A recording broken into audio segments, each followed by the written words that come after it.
Our next step is to do some keyword research, and this is for a couple of reasons, actually. We want to find out and verify that, yes, there is competition out there.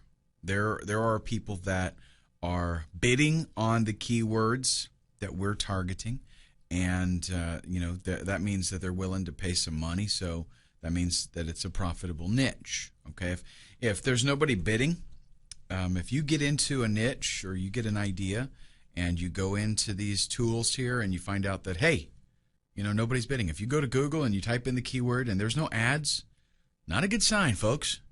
That means nobody's making money at it. And the chances of you finding, an undiscovered market, not good. So we want to verify that there are, things out there that that there are people out there trying to make money with this, and they're making money. And we also want to kind of assemble a list of keywords that we are going to be targeting when we put articles on our website. Okay? Because really, the better job you do of this, the better the site when you list it to try to auction it off, the more money you're going to make. And people are able to see, they'll go there, and at least people that know what they're doing, they're going to go there to Flippa, and they're going to check out your thing, they're going to check out the site, and they're going to know, okay, they know what they're doing, and this site's going to do well, right? So, very, very important. One of the tools that I find invaluable, Word Tracker, essentially gives you some really good keyword information. Okay, and let's just go ahead and go over and take a look at it. You can sign up and get a free account, and all the information really that you need is available on the free account. We're looking mainly for how many searches per day do these keywords give us. Okay. And here is Word Tracker. You are going to want to sign up actually for the free trial, and that'll give you plenty of time to, you get 7 days to try it out, no charge, and I'll give you plenty of time to get going, with probably, depending on how fast you move, you could get a couple of niche sites going.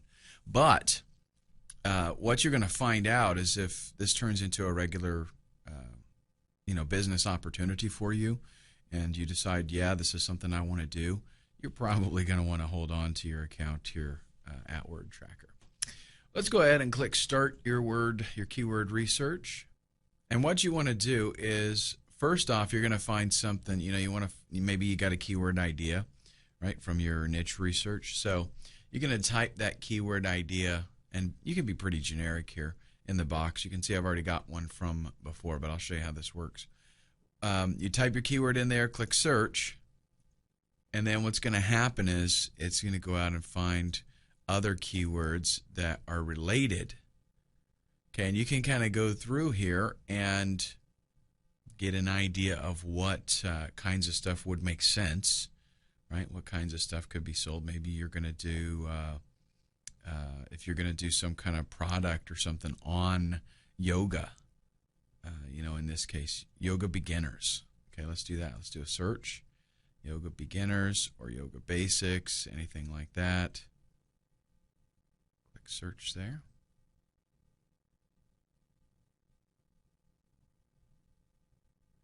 Okay, so yoga beginners here. Have a few options here, nothing really that you want to probably fool with, but let's scroll down. Yoga beginners kit. Now what you're getting here is you're getting the number of searches, the number of daily searches on this keyword term. And over here, under competition, we also see the number of links that are in title and anchors. Okay, that means like articles out there that this keyword phrase is in the title, and that they're using the anchor text, the text that is clicked and linked, right? They're using that in the backlink. And those are the kinds of things that give credibility to content. So if you're on another site and you create something and you use Yoga Beginners Kit as your text to link back to your website, and on your website there's an article titled Yoga Beginner's Kit, then that gives a lot of weight to that article because of that inbound anchor text and the title of your article, the title of your page, I should say. Now, what we're having here is we're looking at a good number of searches with a very low number of competition links coming in. So what we're trying to do with our keyword research is we're trying to see, can we compete? Is there, are there keyword terms that we could beat people out in?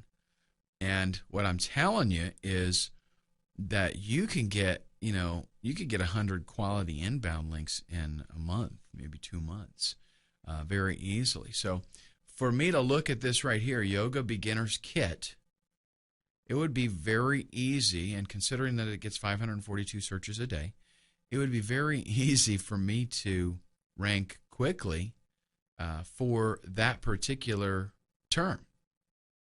Okay, and you can see we've got a very high KEI score, and that's like, it's a special index that's telling you the ratio of searches to inbound links.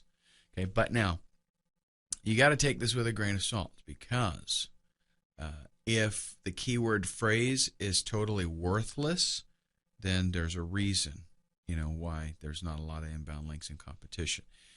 In this particular case, though, Yoga Beginner's Kit, I think, is actually a pretty good one. So especially if I've got a yoga PLR product that I'm going to do, then that would be totally awesome, right? I set this up. I do a few articles titled Yoga Beginner's Kit. I use inbound anchor text. My links have that Yoga's Beginner's Kit phrase in them, and it's going to be pretty easy for me to beat out that 7 links there. Okay, and you can just check out. Now, a lot of these have some pretty low searches, pretty low daily searches, so not going to fool with those. I'm looking for at least, 200-300 a day for a keyword that I want to fool with. I mean, look at this. Yoga for beginners, 100 searches a day, basically, and competition crazy high. Not even going to go for that. Almost 5,000 links in title and anchor text. Almost impossible to beat that out. Okay, let's do another one. Let's do Photoshop, one of my favorite pieces of software. And we would do maybe Photoshop tutorials. Let's do that. Let's say that we're going to get a PLR product that is Photoshop.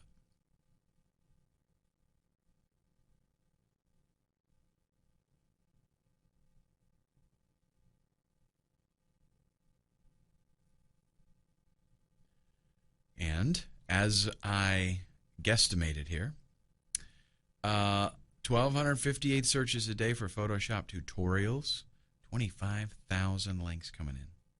Crazy hot niche, but very tough for you to do anything with that. Photoshop Elements online tutorials, a fair amount of searches daily, not any inbound tags, so we could rank for that one pretty easy if we were into the Photoshop Elements thing. Now here's one that's not bad at all. Photoshop tutorials for beginners, 230 searches a day and only 60 links. Okay, that's something I could do. I would definitely want to put that on the list.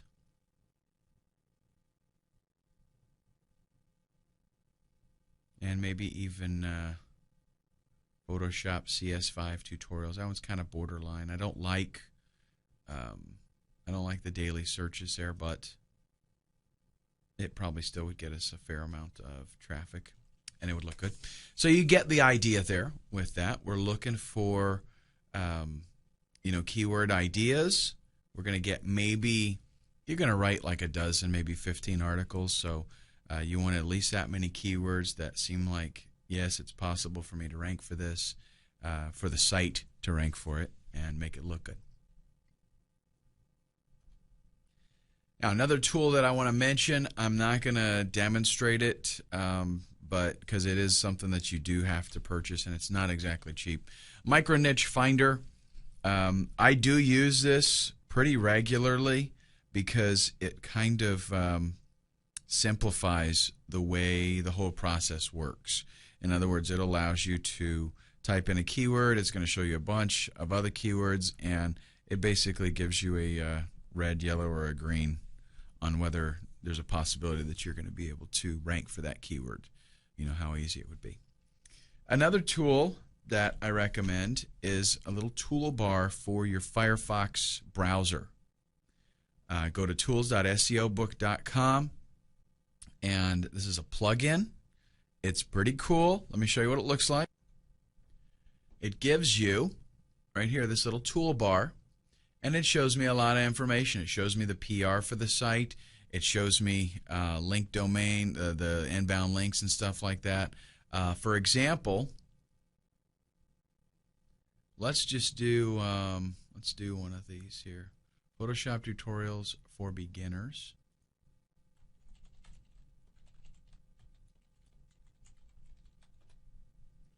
We'll just do one of these, and I will take the first free.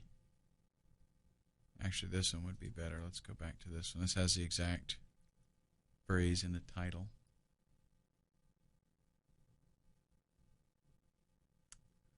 Okay, and this is going to tell us now the PR for this particular page, right? It's got a PR of 3, which is, you know, fairly decent. It's not like phenomenal or anything like that, but not bad. 18 links coming into this page, so not impossible to beat this out. Pretty easy, actually, if you put forth a little effort. And what we're doing really is, remember, we want to see what is the likelihood that we can put up some content that is going to allow us to rank higher than this site.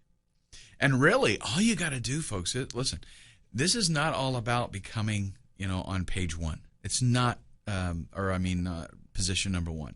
It's not about, can I get to position number 1? It's about how easy could I bump these guys off, 9 and 10. Okay, like let's go down here to position 9. Look at this. PR nothing. PR nothing. So what about me going ahead and doing a little bit of SEO and just getting this guy off? What if I can just beat him out and get myself on that first page, even if I'm at the bottom? I'll tell you what, most people that go, they do a search for Photoshop like this, they're going to go to a lot of these sites. They really are. They're going to go to a lot of those links because they're looking for some good information. Okay? And there's a whole bunch of other stuff. Just explore all of this. It's just a really cool toolbar for you to get. Okay? And what you want to do, I already mentioned this a little bit, what you want to do when you use this tool and you do your research, you want to find out what PR these sites have. PR is PageRank, by the way, just in case you're not into the SEO thing just yet. You will be soon, but if you're not there yet, that's PageRank. That's Google's algorithm for how important or relevant a page is on the internet, for a particular topic especially. So you want to check out what kind of PR that page has, how many backlinks it has. You want to check out the quality of the pages, because quality is very, very, very important. Is it, a bogus, junky page? Does it look terrible? Is it laid out bad? Does it have trashy content? Is it just repeat content kind of stuff? If you want to rank well, what you want to do here is create original content, good quality original content. And it's not so much that you have to do the writing. You might be dealing with a niche that you know nothing about. Fine, who cares? You hire some guy, for $15 to write 15 articles, good quality articles. Find them on Elance or Rent-A-Code or something like that. Using alt tags. What about on the pages, when they have images on the page, are they using alt tags that have keywords? This is a major, what you're trying to do, remember, is how can I beat out these other guys with better SEO? What can I do to make my site more friendly to Google, where Google would like my site better? What keywords are they targeting? You can go back to the external keyword tool for Google, and you can put their page in. Okay, take their actual page, copy it to the clipboard, put it in the external keyword tool, and it's going to tell you what keywords they are targeting.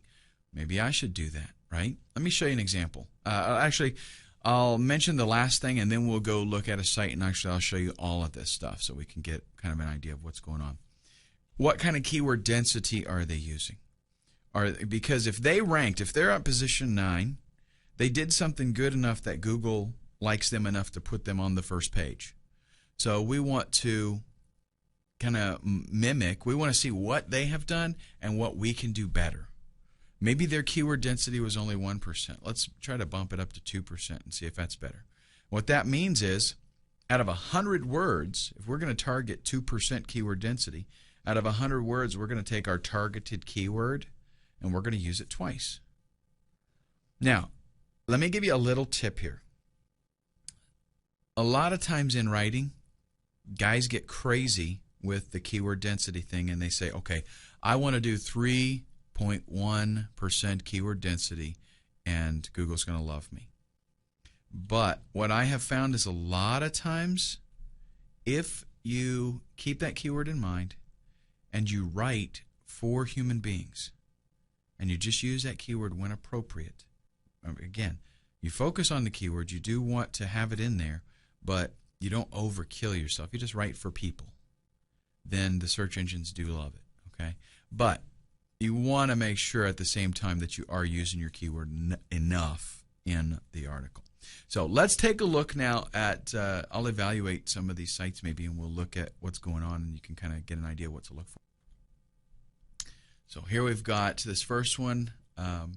The keyword phrase, number 1, is not totally, the search phrase that we looked for in this case, not totally in the title, but just parts of it really. PR is pretty high. It looks, I don't know, it looks like a kind of a decent page. The problem is it's more like a directory. It doesn't have a whole lot of actual text content. And look at this. If I hover over the images, I'm not getting anything. No alt tag being used there. If I wanted to see what keywords were being targeted, I'm copying that to the clipboard. Let's do the fastest way I find to get to the external keyword tool is to just search for external keyword tool, because it's a long URL to actually get there. I'm going to paste that site in there, do my little CAPTCHA, and do a search, and Google's going to go to that page. It's going to say, okay, here's the keywords that I see, and look at this, a lot of irrelevant phrases. How to make a web, how to make website templates. If we're doing Photoshop tutorials, this is not a very well targeted page. How to make web template, text effect. Yeah, it probably wouldn't, the content on there, not very good. Not very relevant, I should say. Let's back up. 12 beginner tutorials for getting started with Photoshop. And let's do the same thing with this one.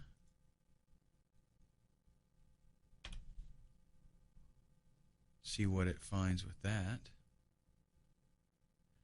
Creating a website, a lot of this stuff focused on the creating a website kind of deal. Getting started with digital photography.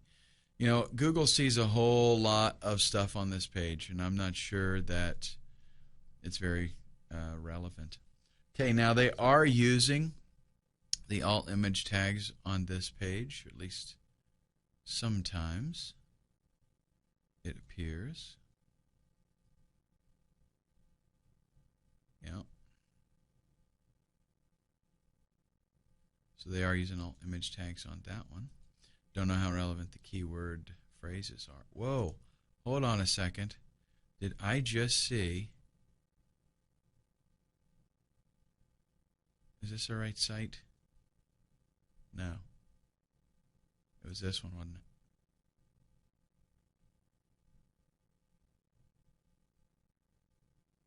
There it is.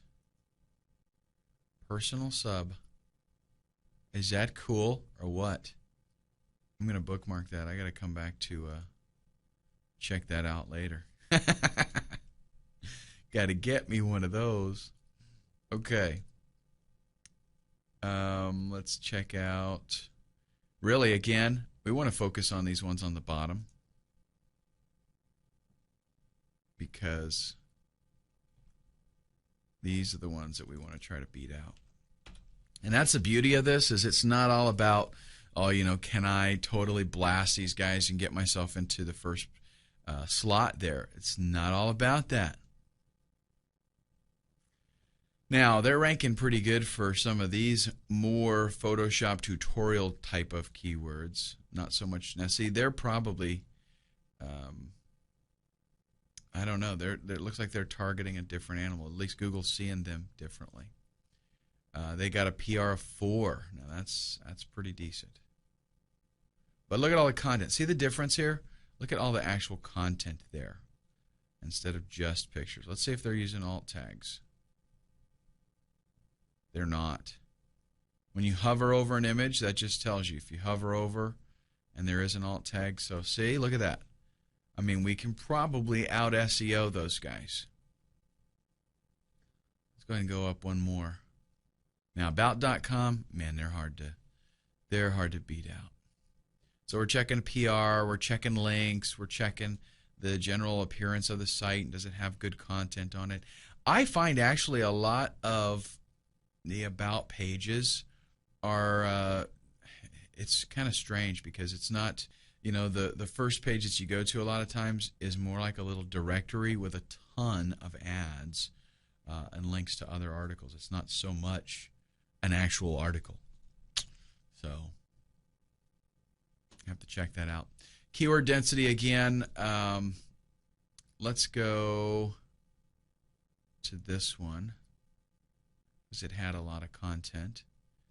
And let's see. Photoshop tutorials. It's on there. So let's check this out. Photoshop tutorials.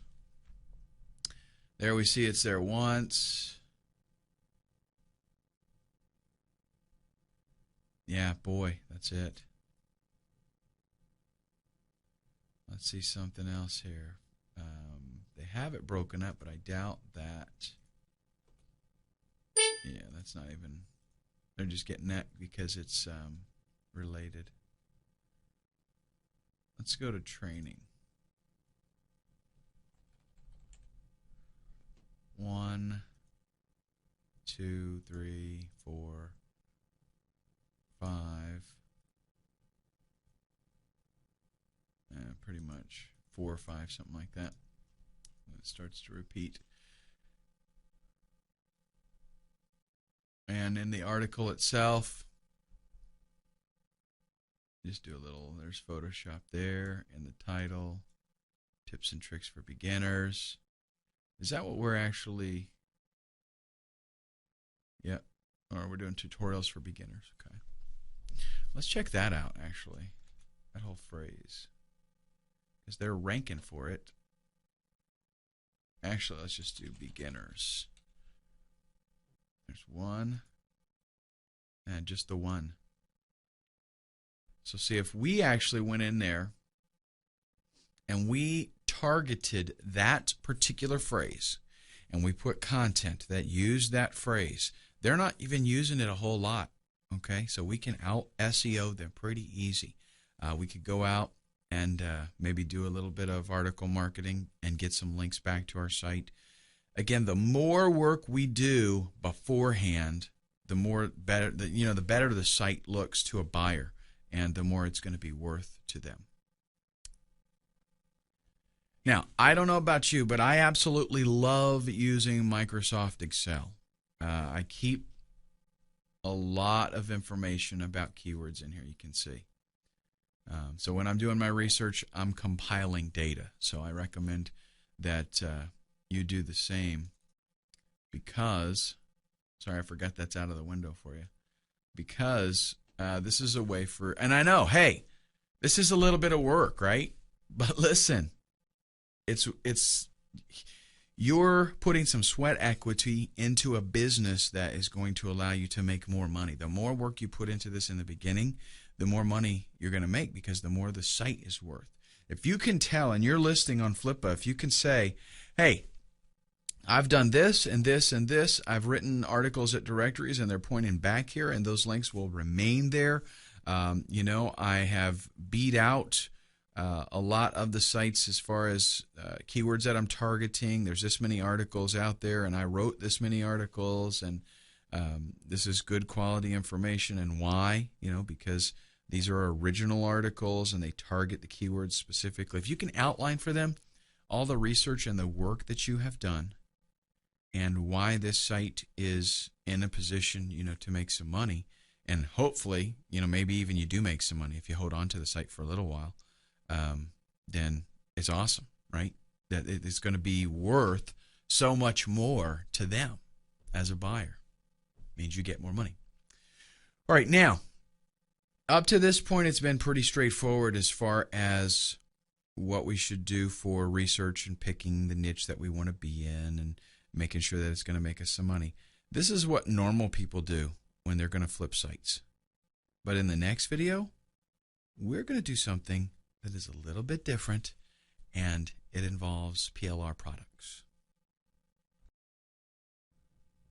Okay, so here is a PLR product that I purchased, actually in a package of PLR products. It came with, graphics and content, things like that. Everything basically ready to go, PSD format. That means, for those of you that don't know, PSD is a graphics format for Adobe Photoshop. And that just means you get the actual source graphics, and then you do with it what you want.